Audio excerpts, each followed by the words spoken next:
Welcome to my third daily edition. In this daily edition, I'm going to be presenting my work and how I'm going to apply the information that I learned for this week's DE3 into my work for the next few weeks. So, firstly, I'll start with a quick review of the information that I've gathered this week. So, first, planning and investigation.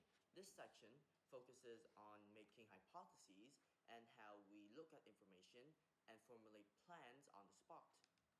For the next part, which is questions on questionnaires, our assignment was to look at questionnaires and then evaluate them to see their flaws, their problems, and ultimately where they did well. Now,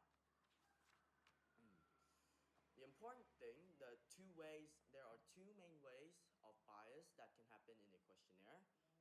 From my research, firstly, that is too few options and the questionnaire maker's bias. Now, I'm going to explain why too few options can lead to a questionnaire being biased.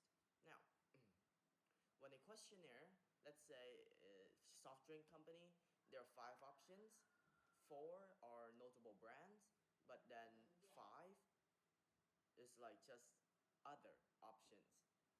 So, when the survey comes out, more than half the people choose the other option, which means that it is way more biased to the other option, and we don't really get any valuable information from it. Firstly, because the other option isn't really correctly lined out or specifically marked, meaning that all the information comes is basically just a submission of like, I don't know, you choose for me. So, because of this, a questionnaire should not have too few options, but it should center around the options that are used by most people, not the current trends or like the sales or anything. It should be equal and like random sample, like choosing from the options, so that every option is accounted for and fair.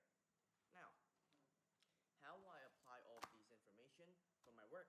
Because this is a math concept and we're still working on probability and statistics, this part on classifying questions and questionnaires and questions on data research, something like that, in which we have to form hypotheses, these will be like a supporting factor for when I do research for my work, such as information from AWS and maybe talking about an addition for the statistics and probability studies that we're doing for the DE3.